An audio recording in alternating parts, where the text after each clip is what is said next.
नमस्कार दोस्तों, मेरा नाम है ऋषभ शुक्ला और आप देख रहे हैं ऑल अबाउट सोशियोलॉजी। आज की इस वीडियो में हम लोग जिस प्रश्न पत्र को सॉल्व करने जा रहे हैं वो बीपीएससी टीआरई 3.0 समाजशास्त्र का प्रश्न पत्र है। जैसा कि आपने उसे थंबनेल में देखा ही होगा। तो आज की इस वीडियो में हम लोग इस प्रश्न पत्र को सॉल्व करेंगे, इस पर डिस्कशन करेंगे। इसमें 150 सवाल हैं।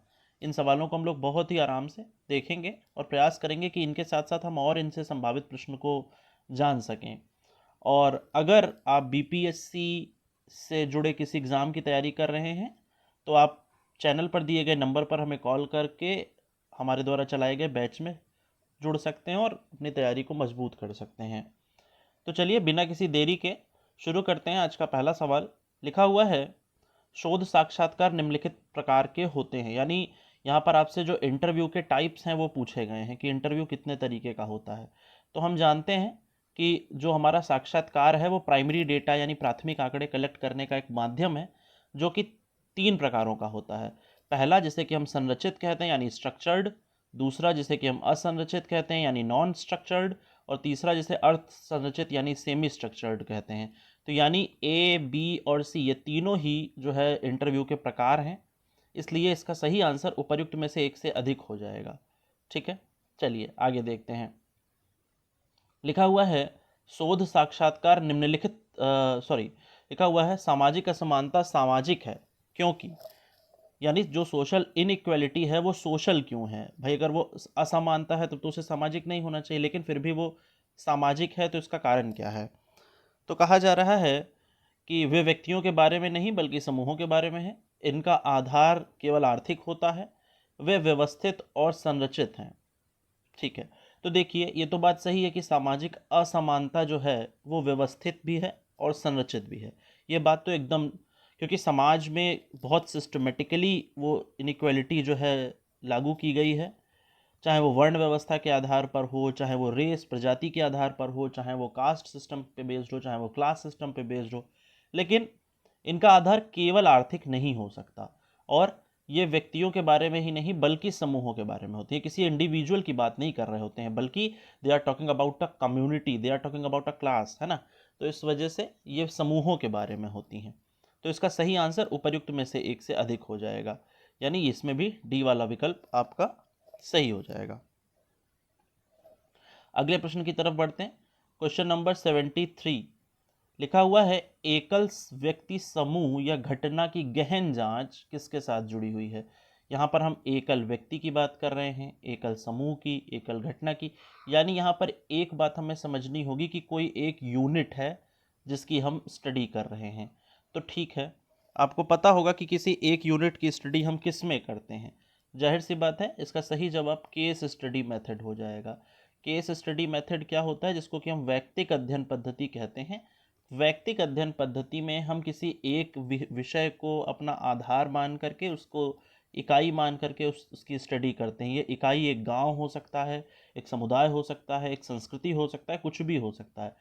और केस स्टडी बहुत ही शानदार विधि मानी जाती है। इस बारे में किसी, अगर हमें इन डेप्थ स्टडी करनी है, किसी का बहुत गहन अध्ययन करना है किसी चीज़ पर, इन डेप्थ स्टडी के लिए केस स्टडी जो है वो बहुत बेहतरीन मानी जाती है। इवन ये इतनी अच्छी और जो है बढ़िया विधि है कि इसको सोशल माइक्रोस्कोप भी कहा जाता है। आपको बताना है, कमेंट सेक्शन में बताइए कि केस स्टडी मेथड को सोशल माइक्रोस्कोप किसने कहा था। देखिए इस तरीके के जो प्रश्न हैं ये आपके परीक्षाओं के लिए भी इम्पोर्टेंट हैं। तो साथ ही साथ इससे और जो प्रश्न हैं उनका भी अभ्यास करते चलेंगे। सोशल माइक्रोस्कोप किसने कहा था केस स्टडी मेथड को, कमेंट सेक्शन में बताइए। अगले प्रश्न की तरफ बढ़ते हैं। शैक्षिक योग्यता इनमें से किसका उदाहरण है। सांस्कृतिक पूंजी का, सामाजिक पूंजी का, आर्थिक पूंजी का, या फिर बाकी दो ऑप्शन। तो जैसा कि हम जानते हैं कि जो शैक्षिक योग्यता है वो हमारी सामाजिक पूंजी भी है। हम समाज में भी देखते हैं कि हाँ, कोई फला व्यक्ति कितना ज़्यादा पढ़ा लिखा है, कितना ज़्यादा क्वालिफाइड है। ये हमारी कल्चरल कैपिटल भी है, क्योंकि शिक्षा हमें संस्कृति भी सिखाती है। साथ ही साथ हम शिक्षा से आर्थिक पूंजी को भी प्राप्त कर सकते हैं। तो इसलिए इसका जो सही जवाब हो जाएगा वो उपर्युक्त में से एक से अधिक हो जाएगा। ठीक है, तो शैक्षिक योग्यता हमारी सांस्कृतिक पूंजी, सामाजिक पूंजी एज वेल एज आर्थिक पूंजी भी है। आपको बताना है कि पूंजी के इन विभिन्न प्रकारों की बात किस समाजशास्त्री ने करी है। पूंजी के जो ये कई प्रकार के प्रकार बताए हैं, टाइप्स ऑफ कैपिटल बताए हैं, किस सोशियोलॉजिस्ट ने इस बारे में बताया है। अगले प्रश्न की तरफ बढ़ते हैं। क्वेश्चन नंबर 75 लिखा हुआ है, निम्न में से किस विधि का उपयोग गुणात्मक अनुसंधान यानी क्वालिटेटिव रिसर्च में नहीं किया जाता है, यानी which one method is not used for qualitative research. तो आपको बताना है व्यक्तिगत अध्ययन यानी केस स्टडी, नृजाति लेखन यानी एथनोग्राफी, सांख्यिकी विश्लेषण यानी स्टैटिस्टिकल एनालिसिस। तो जाहिर सी बात है जहाँ पर सांख्यिकीय विश्लेषण आ गया वो गुणात्मक तो नहीं रह गया, वो तुरंत ही हमारा जो है क्वांटिटेटिव हो जाता है। तो इसीलिए इसका सही जवाब जिस विधि में नहीं किया जाता तो क्वालिटेटिव में सांख्यिकी का क्या काम, क्योंकि क्वालिटेटिव तो पूरी तरीके से कल्चर की स्टडी करता है और क्वालिटेटिव तरीके से करता है, ना कि क्वांट। और जहाँ पर स्टैटिस्टिक्स आ गया, जहाँ पर सांख्यिकी आ गया, वो तो क्वांटिफाई हो गया। तो सांख्यिकी विश्लेषण जो है इसका सही जवाब नहीं होगा। ठीक है, चलिए आगे देखते हैं। क्वेश्चन नंबर 76, जिस शोध में मात्रात्मक यानी क्वांटिटेटिव और क्वालिटेटिव दोनों टाइप्स का हम यूज़ करते हैं, दोनों विधियों का यूज़ करते हैं, उसे हम क्या कहते हैं। तो आपको पता होगा कि एक विधि होती है जिसको कि हम ट्रायंगुलेशन कहते हैं। ट्रायंगुलेशन, वैसे तो जो ट्रायंगुलेशन मेथड है इसमें हम एक से ज़्यादा विधियों को एक साथ इस्तेमाल करते हैं या उनका एक साथ प्रयोग करते हैं, तो इसे हम त्रिकोणासन कहते हैं। इसमें त्रिकोणासन लिखा हुआ है जबकि ये गलत है, इसको त्रिकोणीकरण बोल सकते हैं, त्रिकोणन बोल सकते हैं। ठीक है, तो इसमें ट्रायंगुलेशन का मतलब ही यही होता है कि हम एक से ज़्यादा विधियों का प्रयोग करेंगे और खासकर क्वालिटेटिव और क्वांटिटेटिव दोनों की विधियों का इस्तेमाल करेंगे। तो इसका सही जवाब हो जाएगा त्रिकोणासन या फिर ट्रायंगुलेशन, जो भी आप इसे कहना चाहें। क्वेश्चन नंबर 77, संपर्कों और सामाजिक संघों का नेटवर्क निम्नलिखित में से किसका उदाहरण है। अगर आपके बहुत अच्छे नेटवर्क हैं, आपने अक्सर लोगों को कहते सुना होगा कि फला व्यक्ति का नेटवर्क बहुत तगड़ा है, नेटवर्क बहुत स्ट्रांग है। तो अगर किसी का नेटवर्क बहुत स्ट्रांग है या वो संपर्क उसके बहुत अच्छे हैं, उसके कनेक्शंस बहुत अच्छे हैं, तो ये किस तरीके की पूंजी है। ये सोशल कैपिटल है, ये सामाजिक पूंजी में आता है। अगर कोई व्यक्ति सामाजिक रूप से बहुत मजबूत है या फिर उसकी जान पहचान बहुत अच्छी जगहों पर है तो ये सामाजिक पूंजी कहलाता है। ठीक है, अगले प्रश्न की तरफ बढ़ते हैं। अनुसंधान परियोजनाएं जो बड़ी संख्या में लोगों के बारे में मानकीकृत तथ्य एकत्र करती हैं, यानी अगर कोई रिसर्च प्रोजेक्ट है जो कि बहुत बड़े लेवल पर डेटा कलेक्शन करता है तो उसे हम क्या कहते हैं। जाहिर सी बात है, हम जानते हैं बड़े लेवल पर डेटा कलेक्शन एक ही विधि से किया जा सकता है जिसे कि हम सोशल सर्वे कहते हैं। सोशल सर्वे यानी जिसे कि सामाजिक सर्वेक्षण भी कहा जाता है। सामाजिक सर्वेक्षण के माध्यम से हम क्या करते हैं, बड़ी जनसंख्या में फैले हुए लोगों पर डेटा कलेक्ट करते हैं। कैसे? क्वेश्चनेयर के माध्यम से, यानी प्रश्नावली के माध्यम से। ठीक है, शेड्यूल के माध्यम से, घर घर जाके चाहे हम शेड्यूल भरें या फिर हम ऑनलाइन या फिर ईमेल या फिर डाक द्वारा किसी को भेज दें, दोनों ही तरीके हमारे डेटा कलेक्शन के लिए बेहतर हैं। अगले प्रश्न की तरफ बढ़ते हैं। क्वेश्चन नंबर 79, लोगों को उनके प्राकृतिक परिवेश में समझने के लिए गुणात्मक तथ्यों की किस तकनीक का अनुसरण किया जाता है, बताइए। लोगों को मतलब वो जैसे लोग हैं वो नेचुरली जहाँ पर रह रहे हैं, अगर हमें उन्हें वहीं पर जाकर के ऑब्जर्व करना है तो क्या कहा जाएगा। लोगों को उनके प्राकृतिक परिवेश में, यानी जहाँ पर वो रह रहे हैं, जो नेचुरल वो कर रहे हैं उसी को देखना। तो उसी को देखना माने ऑब्जर्वेशन। तो इस विधि को हम क्या कहते हैं, ऑब्जर्वेशन कहते हैं।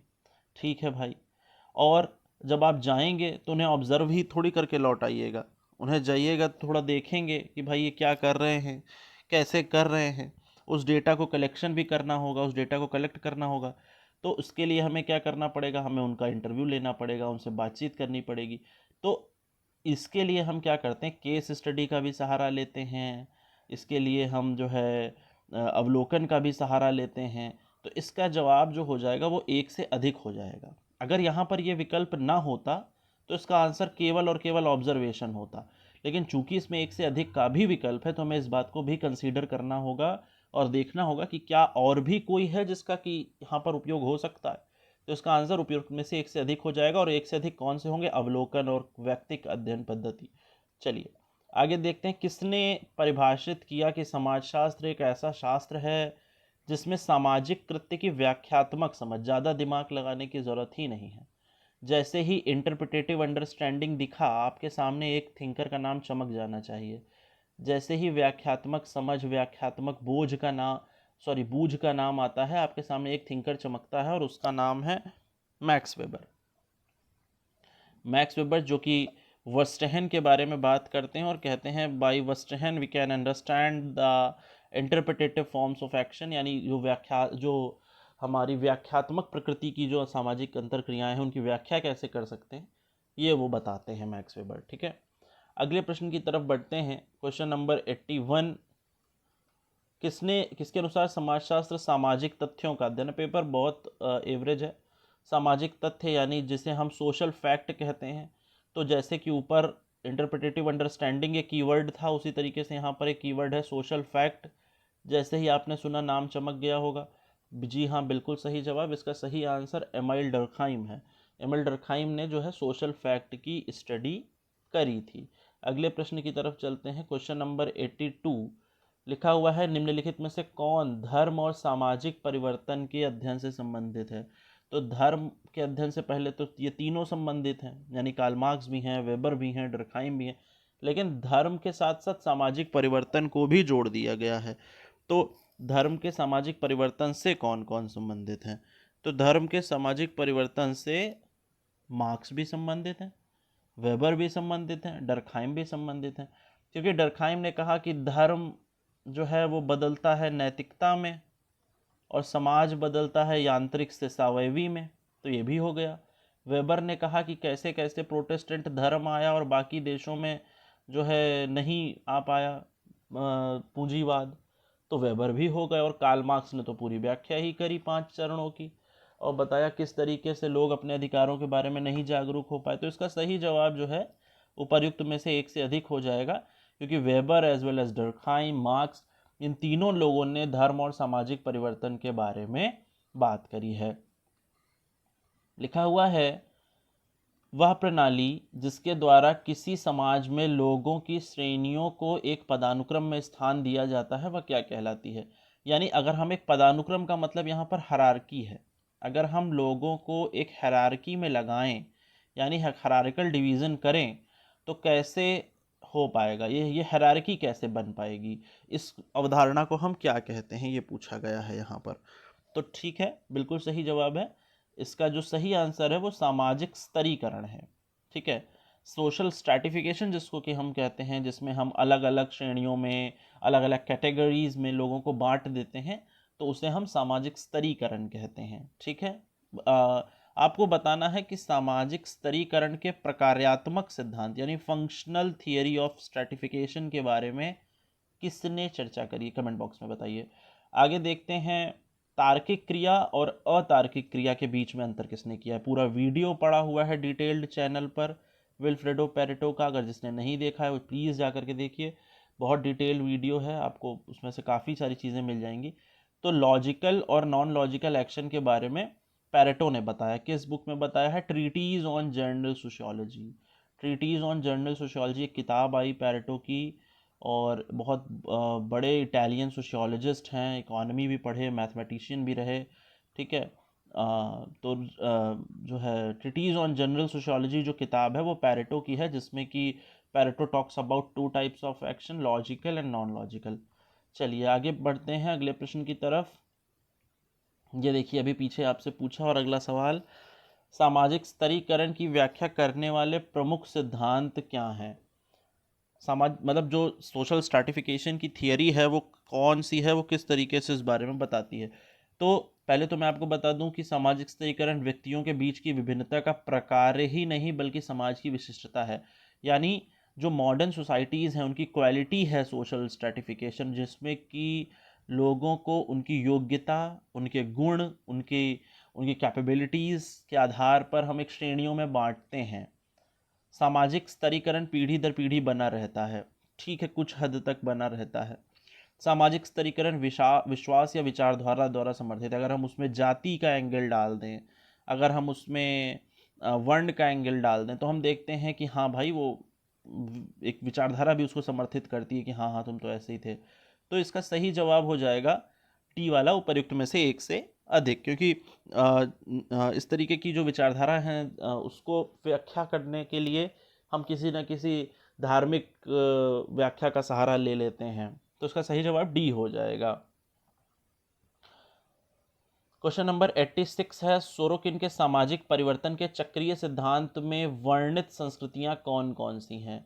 तो भाई आपको पता होना चाहिए, सोरोकिन ने जो एक साइक्लिकल थियरी ऑफ चेंज दी, उसमें Sorokin talks about 3 types of culture, जिसको पहले को वो कहते हैं इमोशनल कल्चर, दूसरे को कहते हैं आइडियल कल्चर, और तीसरे को वो कहते हैं सेंसेट कल्चर। 3 तरीके की संस्कृतियां इन्होंने बताई हैं और कहा है ये संस्कृतियां एक से दूसरे में ऐसे ट्रांसफ़र होती रहती हैं, भावात्मक कब आदर्शात्मक बन जाती है, आदर्शात्मक कब चेतनात्मक बन जाती है। तो ये जो 3 संस्कृतियां हैं, इन्हीं के माध्यम से सोरोकिन ने सामाजिक परिवर्तन के अपने जो सिद्धांत को बताने का प्रयास किया। तो इसका सही जवाब हो जाएगा, क्योंकि इन तीनों संस्कृतियों के बारे में सोरोकिन टॉक्स अबाउट, तो इस वजह से the right answer will B D. आगे देखते हैं क्वेश्चन नंबर 87, निम्नलिखित में से कौन सा कोजर के सामाजिक संघर्ष के सिद्धांत की व्याख्या नहीं करता है? चैनल पर कोजर की एक डिटेल्ड वीडियो पड़ी है जिसमें कोजर और डेरेनरॉफ डिटेल में कवर किया गया, आप उसे देख सकते हैं।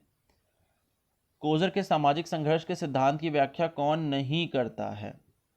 इनमें से कौन सा स्टेटमेंट ऐसा है? जाहिर सी बात है, संघर्ष से विनाश होता है, ये बात तो कोजर कभी नहीं कहेंगे, क्योंकि जो व्यक्ति संघर्ष के प्रकारों की बात कर रहा हो, क्योंकि कोजर की किताब का नाम ही है the functions of social conflict, तो जो व्यक्ति संघर्ष के प्रकारों की बात कर रहा हो वो कब ऐसी बात कह पाएगा भाई? वो ऐसा कहेगा ही नहीं। तो इस वजह से फंक्शंस ऑफ सोशल कॉन्फ्लिक्ट में कोजर जो है इसकी बात बताते हैं और कहते हैं वो संघर्ष एक सार्वभौमिक प्रघटना है, इसके कुछ फ़ायदे हैं, कुछ चिन्ह प्रतीकों के माध्यम से संघर्ष बढ़ता है, लेकिन विनाश होता है के बारे में कोजर ने कभी भी ऐसी कोई बात नहीं बताई। अगला क्वेश्चन है, जैसा कि मैंने कहा ना, वीडियो पड़ा हुआ है, आप वहाँ भी देख सकते हैं। ICA का कॉन्सेप्ट फाइनली आपसे पूछा गया है। सिंपल सी बात समझिए, आदेशात्मक रूप से समन्वित संघ इन्हें हम कह सकते हैं, आदर्शतः समन्वित संघ कहा जाता है, और इंग्लिश में इन्हें इम्पेरेटिवली कोऑर्डिनेटेड एसोसिएशन कहा जाता है। तो किसने इस ICA का कॉन्सेप्ट बताया, ICA के बारे में किसने बताया था? तो जो इसका सही आंसर है वो डेरेनरॉफ है। डेरेनरॉफ ने ICA के बारे में बताया और कहा कि किस तरीके से ऐसा होता है। ठीक है, तो जो है इसका सही जवाब हो जाएगा हमारा ICA का आदर्शता समन्वित संघ। तो अगला प्रश्न देखते हैं। क्वेश्चन नंबर जो हमारा 89 है उसकी तरफ बढ़ते हैं। क्वेश्चन नंबर 89 लिखा हुआ है, उन व्यक्तियों के समूह जो वर्ग व्यवस्था के हाशिए पर खड़े हैं, यानी जो मार्जिनलाइज्ड हैं, क्योंकि वे श्रम विभाजन में पूरी तरह से एकीकृत नहीं हैं, क्या कहलाते हैं? यानी कुछ लोग हैं जो कि इस वर्ग व्यवस्था के हाशिए पर खड़े हैं, क्योंकि वो डिवीज़न ऑफ लेबर को पूरी तरीके से अडॉप्ट नहीं कर पाए या उसके साथ अटैच नहीं हो पाए, तो उसे क्या कहेंगे? तो इसका सही जवाब जो हो जाएगा वो अल्पकालिक सर्वहारा वर्ग हो जाएगा, क्योंकि वो अभी के लिए हो सकता है उसको अडॉप्ट न कर पाए हों, लेकिन बाद में वो उसे अडॉप्ट कर लेंगे। तो अल्पकालिक सर्वहारा वर्ग इसका सही जवाब हो जाएगा। ठीक है, अगले प्रश्न की तरफ चलते हैं। क्वेश्चन नंबर 90, अस्पृश्य जातियां मानी जाती हैं, जो अनटचेबल्स जिन्हें कहा जाता है, सो कॉल्ड जो अस्पृश्य जातियां हैं, वो जाति व्यवस्था के इसमें से किस ऑप्शन में सही बैठती हैं? तो जो कास्ट हायरार्की है, जो अस्पृश्य जातियां हैं, वो इस पूरी हायरार्की में नहीं आती, बल्कि वो अस्पृश्य जातियां हैं, जाति पदानुक्रम के बाहर मानी जाती हैं। इसीलिए आपको याद होगा एक विचारक ने इन जातियों के लिए बहिष्कृत जाति शब्द का भी प्रयोग किया है। आपको कमेंट बॉक्स में बताना है कि बहिष्कृत जाति शब्द का प्रयोग किसने किया है। ठीक है, चलिए अगले प्रश्न की तरफ चलते हैं। क्वेश्चन नंबर 91, किस प्रकार की एकजुटता में अंतरात्मा सामूहिक रूप से व्यक्तिगत चेतना को पूरी तरीके से घेर लेती है? यानी ऐसी कौन सी यूनिटी होगी, कौन सी सॉलिडारिटी होगी जिसमें व्यक्ति पूरी तरीके से उसकी व्यक्तिगत चेतना को घेर लिया जाता है? तो इसका जो सही जवाब हो जाएगा वो होगा जैविक एकजुटता। यानी कि ऑर्गेनिक सॉलिडैरिटी। जो ऑर्गेनिक सॉलिडैरिटी होती है, इसमें व्यक्ति की जो चेतना है वो सबसे मिल करके चलती है, वो कोई अकेला नहीं होता है, उसकी वो चेतना बहुत सारे फैक्टर्स को जोड़ करके बनाई जाती है, तो इसे ऑर्गेनिक सॉलिडैरिटी कहते हैं और जैविक एकता कहते हैं। ठीक है, चलिए अगले प्रश्न की तरफ चलते हैं। समाज के सामाजिक विकास के बढ़ते स्तर के साथ क्या होगा? प्रतिकारी कानून को दमनकारी कानून द्वारा प्रस्थापित किया जाएगा या फिर दमनकारी को प्रतिकारी? तो आपको पता होना चाहिए कि डर्कहाइम ने दो तरीके के कानून बताए। पहला जिसे वो रिप्रेसिव को कहते हैं यानी दमनकारी कानून, और दूसरा जिसको कि वो रेस्टिट्यूटिव लॉ कहते हैं। तो जो दमनकारी कानून है वो आज के समाज में नहीं पाए जाते, क्योंकि आज हम एक वेलफेयर स्टेट में रहते हैं। डर्कहाइम पे एक डिटेल वीडियो पढ़ा है, आप उसे देखिए। तो आज हम वेलफेयर स्टेट में रहते हैं, तो वेलफेयर स्टेट में क्या हुआ, दमनकारी कानून को प्रतिकारी कानून के द्वारा रिप्लेस कर दिया जाता है। तो the right answer will be B. तो ऑप्शन नंबर 92 का बी हो जाएगा। आगे देखते हैं क्वेश्चन नंबर 33। पार्सन्स के अनुसार निम्नलिखित में से कौन सी फंक्शनल प्री रिक्विसाइट्स हैं? प्रकारात्मक पूर्व आवश्यकताओं के बारे में बात हो रही है। Functional prerequisites according to Parsons. तो आपको पता होगा पार्सन्स ने एक मॉडल दिया जिसको कि हम AGIL मॉडल कहते हैं। A स्टैंड्स फॉर एडेप्टेशन यानी अनुकूलन, G attends for goal attainment यानी लक्ष्य प्राप्ति, I stands for integration and L stands for latency, तनाव प्रबंधन जिसको कि हम कहते हैं टेंशन मैनेजमेंट। तो इसलिए AGIL मॉडल के अनुसार A, B और C तीनों इसकी मान्यताएं हैं, जिस वजह से द राइट आंसर इज उपर्युक्त में से एक से अधिक। आगे देखते हैं अगले प्रश्न की तरफ। Question number 94। निम्नलिखित में से कौन एक संघर्ष सिद्धांतकार हैं? हम जानते हैं डेरेनडॉर्फ भी हैं, कोजर भी हैं, रेंडॉल कॉलिंस भी हैं। तो इसका सही जवाब हो जाएगा ऑप्शन डी। चलिए आगे बढ़ते हैं। Question number 95। अनुसूचित जाति और अनुसूचित जनजाति अत्याचार निवारण अधिनियम किस वर्ष लागू हुआ? ये एक बार नहीं लागू हुआ है, वैसे तो कई बार मतलब लागू हुआ है फिर अपडेट हुआ है। तो लिखा हुआ है अनुसूचित जाति और अनुसूचित जनजाति अत्याचार अधिनियम किस वर्ष लागू हुआ? ठीक है, तो इसका जो सही आंसर है वो हो जाएगा कि इसमें वो कोई ऑप्शन दिया नहीं हुआ है। ठीक है, ना तो 90, ना तो 86, ना तो 85। तो इसका सही जवाब उपर्युक्त में से कोई नहीं हो जाएगा, क्योंकि अब जो ये हमारा एक्ट है जिसको कि हम अनुसूचित जाति और अनुसूचित जनजाति क्या बोलते हैं इसे, प्रिवेंशन ऑफ एट्रोसिटी एक्ट जो है, ये बाद इनमें से उसका विकल्प दिया नहीं है, तो इसका सही आंसर उपर्युक्त में से कोई नहीं हो जाएगा। ठीक है, चलिए आगे देखते हैं अगले प्रश्न की तरफ। निम्नलिखित में से कौन प्रत्यक्षवाद से संबंधित है? यानी पॉजिटिविज्म पूछा गया है। प्रत्यक्षवाद से निम्नलिखित में से कौन संबंधित है? तो जाहिर सी बात है प्रत्यक्षवाद से इसमें एक नाम दूर से दिख रहा है, ऑगस्ट कॉम्ट। तो ऑगस्ट कॉम्ट साहब जो हैं वो प्रत्यक्षवाद से संबंधित व्यक्ति हैं। ठीक है, चलिए अगले प्रश्न की तरफ बढ़ते हैं। Question number 97। उपहास और गपशप किसके उदाहरण हैं? उपहास और गपशप यानी यहाँ पर जोकिंग रिलेशनशिप के बारे में बात हो रही है कि जोक करना या मजाक करना किस में आता है? औपचारिक सामाजिक नियंत्रण, अनौपचारिक सामाजिक नियंत्रण, अराजकता, या फिर क्या इसका सही जवाब हो जाएगा? तो जो जोकिंग रिलेशनशिप है वो एक तरीके का अनौपचारिक सामाजिक नियंत्रण है, जो कि हमें बताता है कि हमें कहाँ मजाक करना है और कहाँ पे हमें परिहास और परिहार के संबंधों का ध्यान रखना है। एक तरीके का अनौपचारिक सामाजिक नियंत्रण है जो कि किनशिप सिस्टम्स के द्वारा लगाया जाता है। ठीक है, तो इसका सही जवाब अनौपचारिक सामाजिक नियंत्रण हो जाएगा। अगले प्रश्न की तरफ बढ़ते हैं। क्वेश्चन नंबर 98 लिखा हुआ है, जब भौतिक संस्कृति यानी मटेरियल कल्चर और अभौतिक संस्कृति यानी नॉन मटेरियल कल्चर आपस में एक दूसरे से दूर हो जाती हैं, यानी जब मटेरियल कल्चर तो बहुत तेज़ी से विकसित होती है लेकिन नॉन मटेरियल कल्चर पीछे रह जाती है, तो जो बीच की दूरी या जो लैग आ जाता है, जो पिछड़पन आ जाता है, उसे क्या कहते हैं? तो उसे हम कल्चरल लैग कहते हैं, सांस्कृतिक विलंबना कहते हैं, जिसके बारे में किसने बताया था और किस बुक में बताया था, ये आपको कमेंट सेक्शन में बताना है। ठीक है, तो सांस्कृतिक विलंबना का जो सिद्धांत है उसके बारे में बात हो रही है यहाँ पर। अगले प्रश्न की तरफ बढ़ते हैं। निम्नलिखित में से कौन सा संदर्भ समूह का प्रकार है? तो भाई सकारात्मक और नकारात्मक तो आपने पढ़े ही हैं। सकारात्मक संदर्भ समूह और नकारात्मक संदर्भ समूह, पॉजिटिव रेफरेंस ग्रुप और नेगेटिव रेफरेंस ग्रुप। जब हम किसी आदर्श व्यक्ति को अपना अच्छा आइडियल मानते हैं तो उसे पॉजिटिव रेफरेंस ग्रुप कहते हैं, और कोई नेगेटिव को मानते हैं तो उसे नेगेटिव रेफरेंस ग्रुप कहा जाता है। तो इसका सही जवाब हो जाएगा उपर्युक्त में से एक से अधिक। क्वेश्चन नंबर 100, किस अनुच्छेद के तहत अस्पृश्यता को समाप्त किया गया है?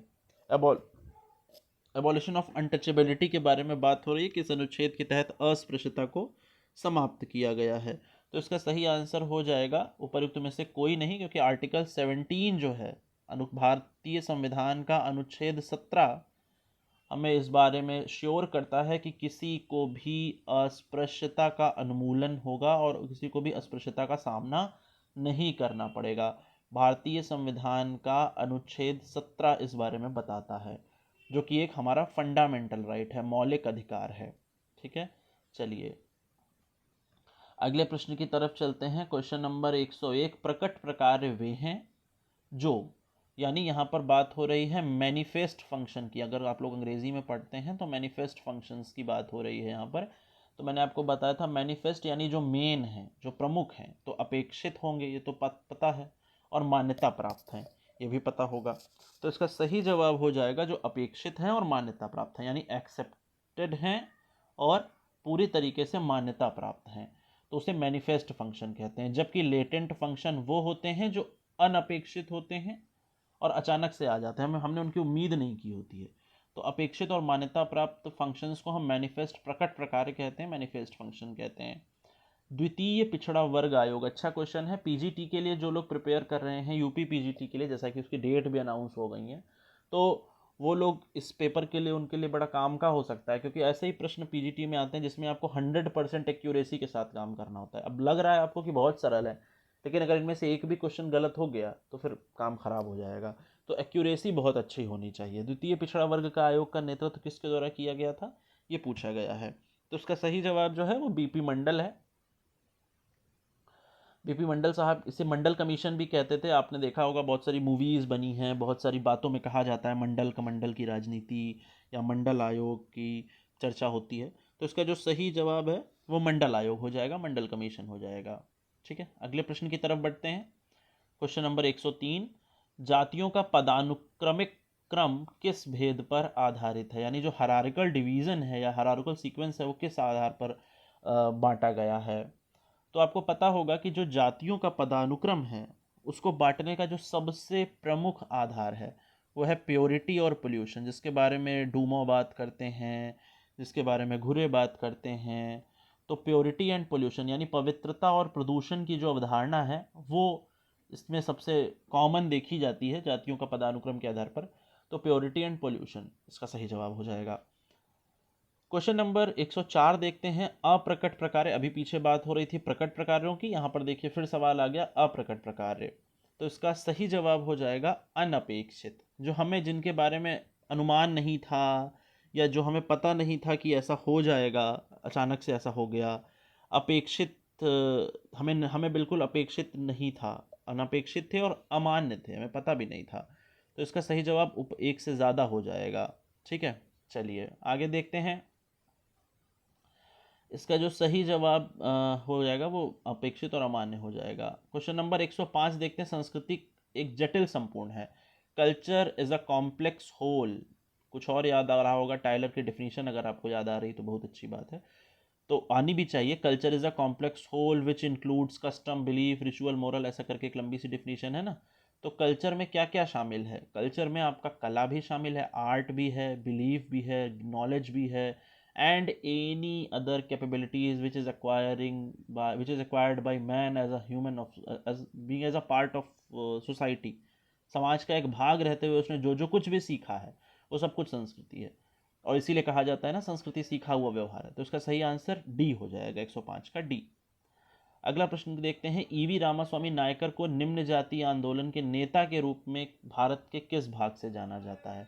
जाहिर सी बात है कि जो रामास्वामी नायकर हैं, इन्हें हम दक्षिण भारत से जानते हैं। ठीक है, इन्हें हम अगर हमसे देखा जाए तो केरल में बहुत इनका नाम है। और बाकी जो दक्षिण भारत है हमारा, उसमें रामास्वामी नायकर को बहुत इम्पोर्टेंट जातीय आंदोलन नेता के नाम से जाना जाता है। इन्होंने कौन सा आंदोलन चलाया था वो आपको कमेंट सेक्शन में बताना है। क्वेश्चन नंबर 107 की तरफ बढ़ते हैं। वेबर ने स्तरीकरण में निम्नलिखित में से किस आधार की शुरुआत करी? आपको पता है वेबर ने ट्राई मॉडल स्ट्रैटिफिकेशन बताया, 3 चीज़ें बताई हैं उसमें, जिसमें से कौन सी हैं? अंग्रेज़ी में उसे कहते हैं क्लास, स्टेटस और पार्टी। 3 चीज़ों के बारे में वेबर डिस्कस करते हैं, वेबर बात करते हैं, क्लास, स्टेटस और पार्टी, जो कि आपका पहला नंबर पर दिया हुआ है। इसी मॉडल को एज इट इज़ अप्लाई किया है इंडियन सिनेरियो में, भारतीय संदर्भ में किसने? आंद्रे बेत्तेई ने। और 3 अलग अलग कास्ट, क्लास एंड पावर के बारे में चर्चा करी है। ठीक है, चलिए ये आपके लिए प्लस पॉइंट्स हो जाते हैं, जो आपको ऐसे मिल जाए उसे नोट कर लिया करिए साथ साथ में। फिर देखिए वही सवाल रिपीट हो गया जो पीछे हम लोग डिस्कस कर रहे थे। स्तरीकरण का प्रकारात्मक सिद्धांत किसके द्वारा प्रतिपादित किया गया है? तो इसका जो सही ऑप्शन है वो पीछे आपने बताया भी होगा कमेंट सेक्शन में, वही इसका सही जवाब हो जाएगा। किंग्सले डेविस एंड विल्बर्ट ई मूरे, ये इनका पूरा नाम है, किंग्सले डेविस और विल्बर्ट ई मूरे। तो इसका सही ऑप्शन बी हो जाएगा। क्वेश्चन नंबर 109 की तरफ बढ़ते हैं। जाति प्रणाली के अंतर्गत गतिशीलता यानी मोबिलिटी के बारे में और रेफरेंस ग्रुप के बारे में किसने बात करी थी? तो एक ही नाम है जिसने भारतीय संदर्भ में संदर्भ समूह के बारे में बात करी जाति व्यवस्था को लेकर के। इनका नाम एम.एन. श्रीनिवास है, जिनका मानना था कि जो द्विज जातियां हैं उनका अनुकरण जब सो कॉल्ड निम्न हिंदू जातियां करती हैं तो उसे हम उस प्रक्रिया को संस्कृतिकरण कहते हैं, क्योंकि वो अपने से ऊंचे जातियों को देखती हैं और उनके जैसे हाव भाव, उनके जैसे बनने का प्रयास करती हैं, उनके जैसे आचरण को अपनाती हैं, तो उसे हम संस्कृतिकरण कहते हैं। क्वेश्चन नंबर 110 देखेंगे। कौन भारत में संयुक्त परिवार की विशेषता है? यानी इनमें से संयुक्त परिवार की विशेषताएं कौन कौन सी हैं? तो जाहिर सी बात है, फैमिली पर एक डिटेल्ड वीडियो पड़ी है, उसमें ये सारी चीज़ें बताई गई हैं, आप उसे देखिए। फैमिली में जो विशेषताएं बताई, जिसमें सामान्य निवास है, वो लोग को रेजिडेंशियलिटी जिसको बोलते हैं, सामान्य निवास, सह निवास, संपत्ति का संयुक्त स्वामित्व, ठीक है, उनकी जो संपत्ति होगी वो एक साथ होगी, कोऑपरेशन होगा, ये सारी चीज़ें होंगी। तो इस वजह से इसका जो सही जवाब है वो 1 से अधिक हो जाएगा। ठीक है, क्वेश्चन नंबर 111 की तरफ चलते हैं। बहुत ही सरल सवाल है। The death of the family किसकी पुस्तक है? द डेथ ऑफ फैमिली, ये जो पुस्तक है ये किसकी है? द डेथ ऑफ फैमिली, जी बिल्कुल सही। सही जवाब इसका डेविड कूपर है, डेविड कूपर की बुक है ये। ठीक है, चलिए अगला सवाल देखते हैं। 12 नंबर, परिवार के विविध पारिवारिक स्वरूपों को किस आधार पर वर्गीकृत किया जा सकता है? अगर हम परिवार के रूपों को यानी टाइप्स ऑफ फैमिली की बात करें तो हम किन किन बेस पे कर सकते हैं? तो आपको पता होना चाहिए कि जब हम टाइप्स ऑफ फैमिली को डिवाइड करते हैं, जब हम परिवार के प्रकारों को बांटते हैं, तो उनमें से एक प्रमुख आधार तो होता है कि भाई सत्ता किसकी है ना, यानी उसमें जो रूल चलेंगे वो किसके चलेंगे। साथ ही साथ लोकेलिटी के बेस पर हम बांटते हैं, यानी मैट्री लोकल है कि पैट्री लोकल, पहला आधार निवास स्थान, दूसरा उत्तराधिकार के आधार पर यानी अथॉरिटी के बेस पे। ठीक, अथॉरिटी किसकी होगी, पैट्रियार्कल होगा कि मैट्रियार्कल होगा। और तीसरा हम कहते हैं कि वंशक्रम बाय लीनिएज, यानी वो पैट्री लीनिएज होगा कि मैट्री लीनियल होगा, मातृवंशीय होगा कि पितृवंशीय होगा। तो निवास और उत्तराधिकार दोनों के आधार पर ही हम परिवार के प्रकारों को बांट सकते हैं। इसलिए इसका सही जवाब जो हो जाएगा वो 1 से अधिक हो जाएगा। अगले प्रश्न की तरफ चलते हैं। लिखा हुआ है, इनमें से किसमें पति पत्नी, हस्बैंड वाइफ के रिलेशन पर ज़्यादा जोर दिया जाता है? तो जाहिर सी बात है भाई कि जो पति पत्नी का जो रिश्ता है उसमें ज़्यादातर जो है एक ही परिवार है जिसमें जोर दिया जाता है, दाम्पत्य मूलक जिसको कहते हैं, है ना। तो दाम्पत्य मूलक परिवार में पति पत्नी, क्योंकि वो बनता ही पति पत्नी से मिलके है, तो उस पर पति पत्नी में ज़्यादा जोर दिया जाता है। ठीक है, तो 114 नंबर क्वेश्चन पर आते हैं। आइए, लिखा है पितृतंत्र के विपरीत मातृतंत्र क्या है?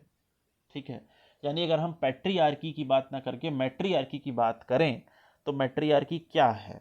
या या मैट्रियार्की को किस तरीके से बेहतर तरीके से डिफाइन किया जा सकता है। तो जाहिर सी बात है, एक थ्योरेटिकल कॉन्सेप्ट है मैट्रियार्कल होना, या हालांकि अब तो कई सारी ट्राइब्स में पाया भी जा रहा है, तो लेकिन ज़्यादातर एक थ्योरेटिकल कॉन्सेप्ट है, थ्योरेटिकल तरीका है।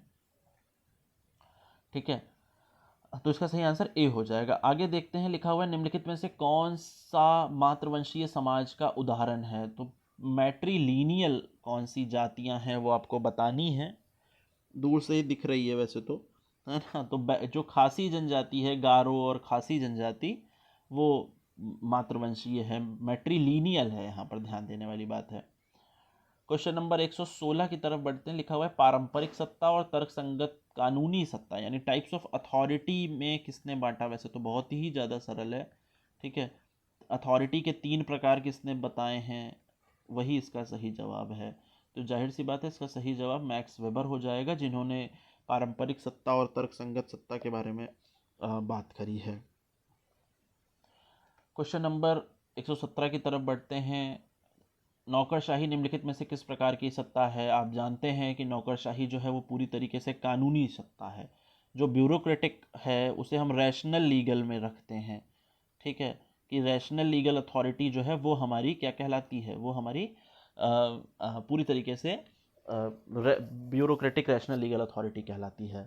क्वेश्चन नंबर 118 देखते हैं, आधुनिक समाज किसके द्वारा शासित होता है। यानी जो हमारा मॉडर्न सोसाइटी है, क्या वो ईश्वरीय कानून के द्वारा शासित होता है? नहीं। कन्वेंशन के द्वारा? नहीं।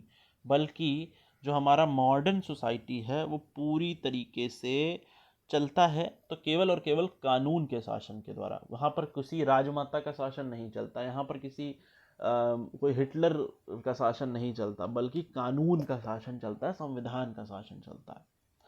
अगले प्रश्न की तरफ बढ़ते हैं, लिखा हुआ है क्वेश्चन नंबर 119 में कुछ शक्तिशाली फर्मों द्वारा किसी बाजार या उद्योग पर प्रभावी नियंत्रण और प्रभुत्व को जाना जाता है। यानी अगर मान लो कुछ लोग हैं, उन्होंने ही पूरे मार्केट पर कब्जा कर लिया है, तो इसको क्या कहा जाता है। क्वेश्चन नंबर 119 बहुत अच्छा सवाल है।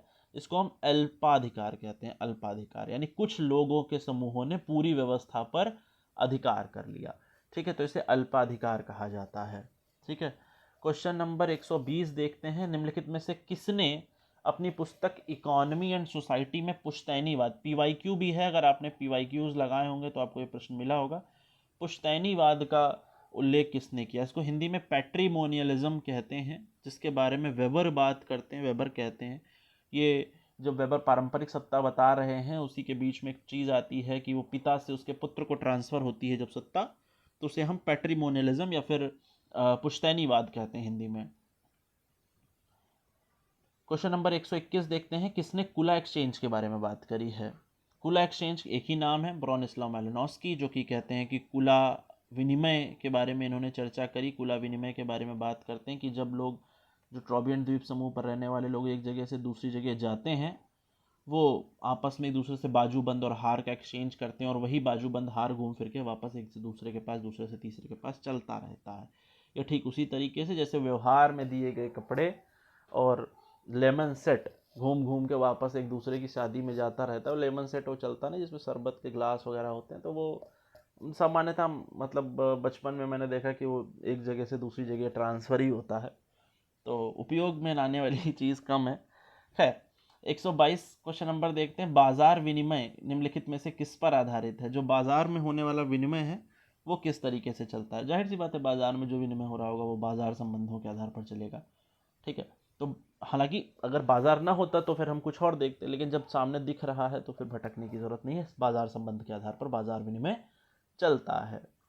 क्वेश्चन नंबर 123 देखते हैं, द गिफ्ट बुक किसकी है। आप जानते हैं, बड़ी फेमस किताब है और लगभग आपने याद भी करी होगी। तो इसका सही जवाब है मार्शल मॉस, जिसमें कि जो कि डरखाइम के भतीजे भी हैं मार्शल मॉस, तो इसका सही जवाब मार्शल मॉस हो जाएगा। क्वेश्चन नंबर 124 देखते हैं, निम्नलिखित में से कौन सा आर्थिक व्यवहार का गैर आर्थिक निर्धारक है। कितना बढ़िया सवाल है। निम्नलिखित में से कौन सा आर्थिक व्यवहार का गैर आर्थिक निर्धारक है, बताइए। यानी व्यवहार आर्थिक होगा लेकिन उसके सारे गैर आर्थिक होंगे, तो इसका सही जवाब क्या होगा, एक से अधिक हो जाएगा। जाहिर सी बात है भाई, मान लीजिए आपने कोई आर्थिक व्यवहार किया, आपने कहा कि चलो कुछ कमाते हैं, तो उसमें धार्मिक मूल्य भी आड़े आएंगे, आपकी विचारधारा भी आड़े आएगी, आपकी भावनाएं भी आड़े आएंगी। तो ये सारे फैक्टर्स अगर आपके साथ दें, भाई मान लो आपने कहा कि चलो चमड़े का काम करते हैं, तो आपने कहा नहीं यार चमड़े का काम नहीं कर सकते, धार्मिक अलाउ नहीं करता, हमारी विचारधारा अलाउ नहीं करती, हमारी भावनाएं आहत होती, तो फिर आप कैसे काम कर पाइएगा। तो इसलिए इसका सही जवाब 1 से अधिक हो जाएगा, इसमें सारी बातें आ जाएंगी। क्वेश्चन नंबर 125 देखते हैं, किसने जजमानी व्यवस्था के महत्व पर जोर दिया। हिंदू जजमानी सिस्टम या फिर जजमानी सिस्टम के बारे में किसने बात करी, तो ये पूछा गया है यहाँ पर।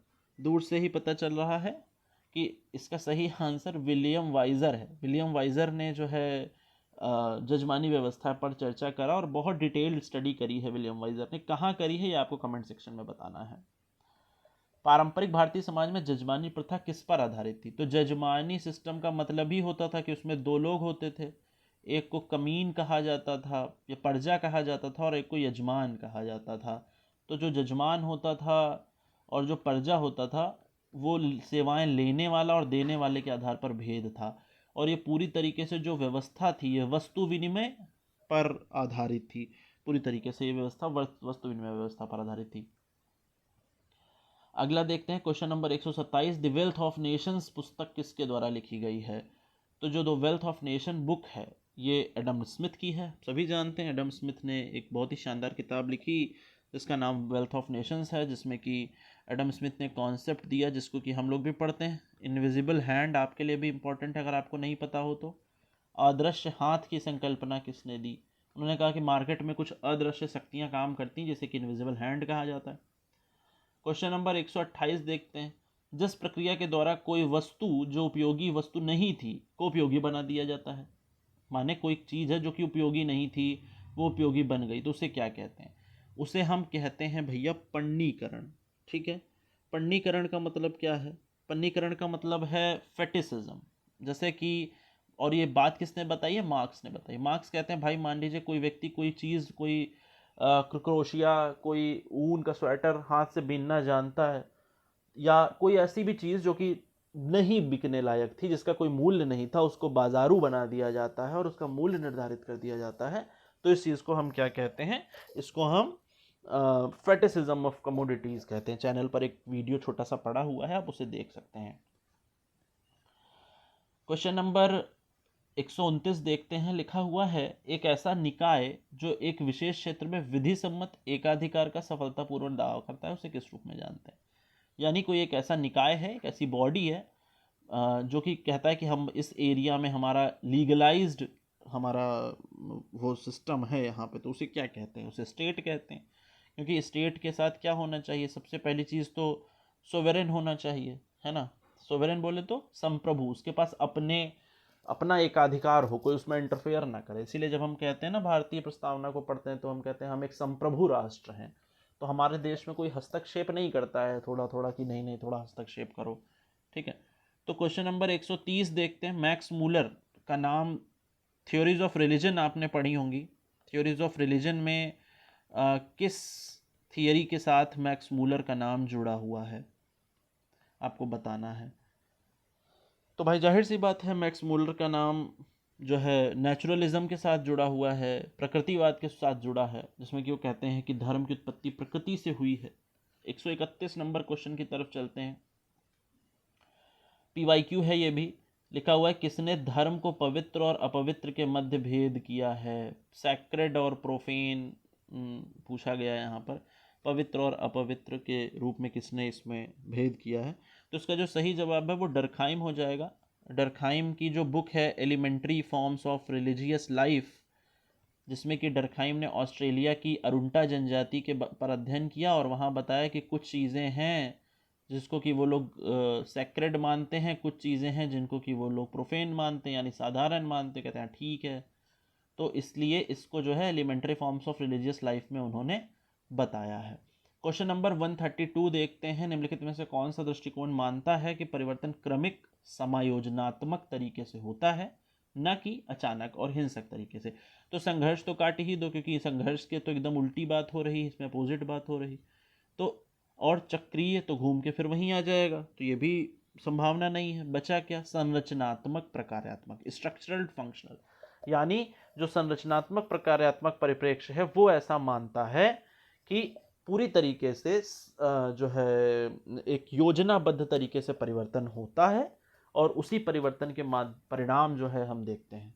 तो स्ट्रक्चरल फंक्शनल अप्रोच जो है वो कुछ इस बारे में बात करती है। क्वेश्चन नंबर 133 देखते हैं, धर्म के प्रभाव में कमी आने की प्रक्रिया को क्या कहा जाता है। यानी धर्म का प्रभाव कम हो रहा है, ध्यान दीजिएगा, धर्म नहीं कम हो रहा है, जो धर्म का प्रभाव था, जो धर्म का हस्तक्षेप था, जो धर्म का एक डोमिनेशन था जीवन में, वो धीरे धीरे कैसे कम हो जाता है। तो उसके लिए एम एन श्रीनिवास ने एक शब्द इस्तेमाल किया जिसको कि हम सेक्युलराइजेशन कहते हैं, धर्म निरपेक्षीकरण कहते हैं, पंथ निरपेक्षीकरण लिखा हुआ है यहाँ पर, या एम एन श्रीनिवास उसे लौकिकीकरण कहते हैं। तो उसका सही जवाब ए हो जाएगा, लेकिन इसकी जगह पर पंथ निरपेक्षीकरण की जगह पर लौकिकीकरण होना चाहिए था तो ज़्यादा मज़ा आता। तो इसका सही जवाब लौकिकीकरण हो जाएगा। क्वेश्चन नंबर 134 देखते हैं, हरित क्रांति के अधिकांश क्षेत्रों में नई तकनीक से कौन लाभान्वित हो सका है। भाई हरित क्रांति आई, हरित क्रांति आई, एम एस स्वामीनाथन साहब उसके जनक बने और उनको तो नोबेल प्राइज़ भी मिला, सारी बातें, लेकिन इससे लाभान्वित कौन हुआ ये पूछा जा रहा है। क्या तो मध्यम किसान भी लाभान्वित हुए, बड़े किसान भी लाभान्वित हुए, छोटे किसान भी थोड़ा थोड़ा लाभान्वित हुए। तो इसका सही जवाब उपर्युक्त में से एक से अधिक हो जाएगा, ठीक है, मोर देन वन। तो एक से अधिक इसका सही जवाब हो जाएगा। क्वेश्चन नंबर 135 देखते हैं, आइए। एक सामाजिक आंदोलन यानी सोशल मूवमेंट, एक डिटेल्ड लेक्चर पड़ा हुआ है सोशल मूवमेंट पे, आप उसे देख सकते हैं। सोशल मूवमेंट की क्या विशेषता है। भाई नेतृत्व तो होना ही चाहिए, बिना नेतृत्व के तो कोई सोशल मूवमेंट खड़ा ही नहीं होगा। ग्रुप जो है होना चाहिए, सामूहिक कार्यवाही होनी चाहिए वहाँ पर, है ना, तो ये भी होगा। और साझा उद्देश्य यानी कॉमन गोल्स होने चाहिए, एक आइडियोलॉजी होनी चाहिए, बहुत सारी चीज़ें हैं जो सोशल मूवमेंट के संदर्भ में होनी चाहिए। तो एक से अधिक चीज़ें हमें सामाजिक आंदोलन के संदर्भ में चाहिए होंगी। क्वेश्चन नंबर 136 देखते हैं, कौन सा प्रकार का सामाजिक आंदोलन है। तो सुधारवादी भी है, रिफॉर्मेटिव भी है, प्रतिरोधात्मक भी है, ये सारी तरीके के सामाजिक आंदोलन है। तो इसका आंसर भी क्या हो जाएगा, उपयुक्त में से एक से अधिक हो जाएगा। आगे देखते हैं, क्वेश्चन नंबर 137, महिला आंदोलन किस प्रकार का सामाजिक आंदोलन है। अगर कोई महिला आंदोलन हो रहा है तो महिला आंदोलन को किस तरीके के सामाजिक आंदोलन की श्रेणी में रखा जाएगा। तो इसे हम रिफॉर्मेटिव सोशल मूवमेंट कहते हैं, क्योंकि महिलाएं जो हैं वो किसी परिवर्तन की मांग करती हैं, चाहे वो वोटिंग राइट्स के लिए हो, चाहे वो लीगल राइट्स के लिए हो, चाहे वो सोशल राइट्स के लिए हो। तो इसे हम सुधारवादी आंदोलन कहते हैं।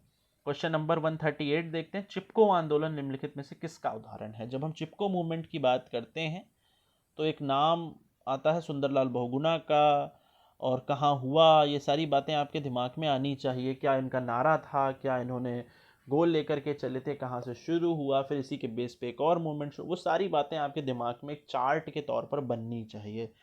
तो जो है इसका सही जवाब जो हो जाएगा वो इकोलॉजिकल मूवमेंट हो जाएगा, क्योंकि पारिस्थितिकी आंदोलन था, नेचर को बचाने के लिए हुआ था, क्योंकि मदर नेचर जो है, जो हमारी प्रकृति माँ है, उसको बचाने के लिए वो आंदोलन चलाया गया था। क्वेश्चन नंबर 139 देखते हैं, लिखा हुआ है 1970 के दशक में नए किसान आंदोलन किस क्षेत्र में प्रारंभ हुए। 70 के दशक की बात हो रही है, तो ऐसा कोई फिक्स एरिया नहीं था कि पंजाब में नहीं होगा, तमिलनाडु में नहीं होगा। कई जगहों पर पंजाब और तमिलनाडु दोनों में ही किसान आंदोलन शुरू हुए, क्योंकि वो दौर ही ऐसा चल रहा था। तो एक से अधिक इसका सही जवाब हो जाएगा, ठीक है। 140 की बात करते हैं, कौन सा भारत में जनजातियों को क्लासिफिकेशन करने का एक स्थायी गुण है। अगर हम ट्राइब्स की बात करें, अगर हम ट्राइब्स को जो है देखें तो उन्हें हम किस आधार पर बांट सकते हैं। ट्राइब्स के लिए हम देखें तो क्षेत्र के आधार पर भी बांटते हैं, भाषा, लिंग्विस्टिक, ऑस्ट्रिक, मुंडा, उस पर भी बांटते हैं, वो कहाँ रहती हैं इस आधार पर भी बांटा जा सकता है। तो इसका जवाब भी एक से अधिक हो जाएगा, इसका भी डी विकल्प ज़्यादा बेहतर है। आगे देखते हैं भाई, क्वेश्चन नंबर 141 की तरफ, अर्जित लक्षणों के आधार पर जनजातियों का वर्गीकरण किस मानदंड का उपयोग करता है। जो लोगों ने उन्होंने अर्जित किया यानी अचीव किया है जो उन्होंने, उसके आधार पर अगर हम ट्राइब्स को क्लासिफाई करें तो हमें किस बात को ध्यान में रखना होगा, ये पूछा जा रहा है। तो हमें उनके आजीविका के साधनों को देखना ही होगा, लिंग्विस्टिक देखनी होगी, और वो देखना होगा क्या वो हिंदू एसिमिलेट हुई हैं, क्या हिंदू समाज में उनकी समावेश हुआ है? तो ये तीनों ही बातों को हम देखेंगे, तब हमें पता चलेगा कि उन्होंने किस तरीके से जनजातियों ने किन अर्जित लक्षणों को पाया है। ठीक है, क्वेश्चन नंबर 142 को देखते हैं। जब आदिवासी समूह खुद को नए संपर्क में आते हैं या नए लोगों से अलग दर्शाते हैं तो स्वयं को जनजाति के रूप में परिभाषित करने लगते हैं। इसे क्या कहा जाता है? भाई, जब कोई व्यक्ति किसी से संपर्क में आएगा तो उससे क्या कहा जाता है, ये यहाँ पर पूछा जा रहा है। तो जाहिर सी बात है, ट्राइबल वाला जो अप्रोच है उनकी, ट्राइबल अप्रोच उसे कहते हैं। वो कहते हैं नहीं नहीं भैया, हमें अलग रहने दो, हमें कोई बहुत सबके साथ एसिमिलेट करने की ज़रूरत नहीं है, या फिर हम ट्राइब से, हमारी भी खुद की कोई आइडेंटिटी है, तो अपने आप को अलग से दर्शाते हैं ना, तो उसे क्या कहते हैं? ट्राइबल अप्रोच कहते हैं।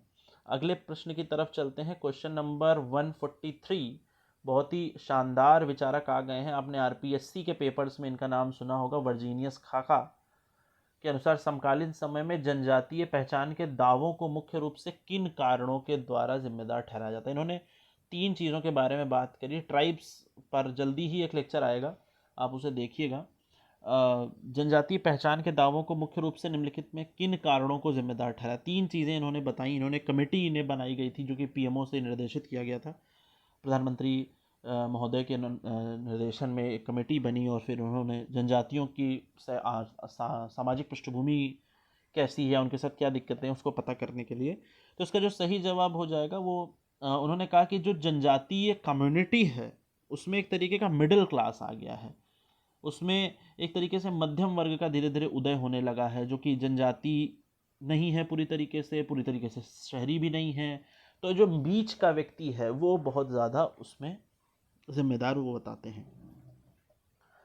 क्वेश्चन नंबर 144 देखते हैं। माल्थस के जनसंख्या वृद्धि के सिद्धांत को अभी हाल ही में हमने एक वीडियो अपलोड किया है डेमोग्राफी का, शॉर्ट्स में। चैनल पर बहुत सारे शॉर्ट्स पड़े हुए हैं और हर दिन नहीं तो हर 2 दिन पर एक शॉर्ट आता है, आप उसे ज़रूर देखा करें। उसमें 59 सेकंड में, 1 मिनट में आपको वो जानकारी मिल जाएगी जो कि आपके बहुत काम आएगी और किसी पेपर में अचानक से आपको वो चीज़ याद आ जाएगी। तो माल्थस के जनसंख्या वृद्धि के सिद्धांत को उनके निम्नलिखित में से किस कार्य में रेखांकित किया गया? तो आप पूछा गया कुल मिलाकर के उनकी बुक कौन सी है।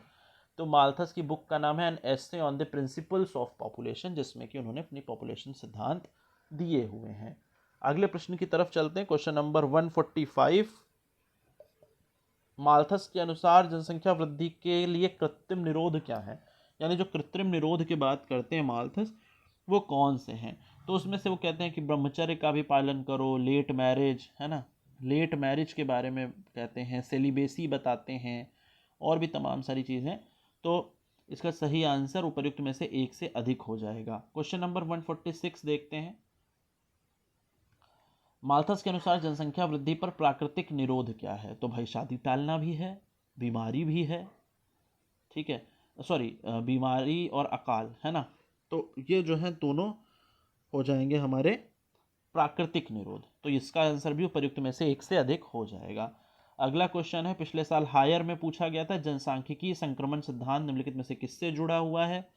और किसने दिया है, आप कमेंट सेक्शन में बताइए कि गिवन बाय वूम, किसने दिया है। पिछले बार हायर का पीवाईक्यू है, जनसांख्यिकी संक्रमण का सिद्धांत निम्नलिखित में से किससे जुड़ा हुआ है? तो इसका जो सही जवाब हो जाएगा वो आर्थिक विकास हो जाएगा, यानी इकोनॉमिक डेवलपमेंट के आधार पर ये जुड़ा हुआ है। क्वेश्चन नंबर 148 देखते हैं। 1952 में भारत किस नंबर का देश था जिसने स्पष्ट रूप से जनसंख्या नीति की घोषणा करी? बहुत अच्छा सवाल है, ठीक है। तो भारत वो पहला देश था जिसने की जनसंख्या नीति लागू करने के बारे में बात करी थी। हालांकि लागू भगवान जाने कब हो पाएगी, मतलब व्यवहारिक रूप से कब लागू हो पाएगी, पेपर में लागू करने से क्या होगा। तो पहला भारत ऐसा देश था जिसने की जनसंख्या नीति की घोषणा करी थी, ठीक है।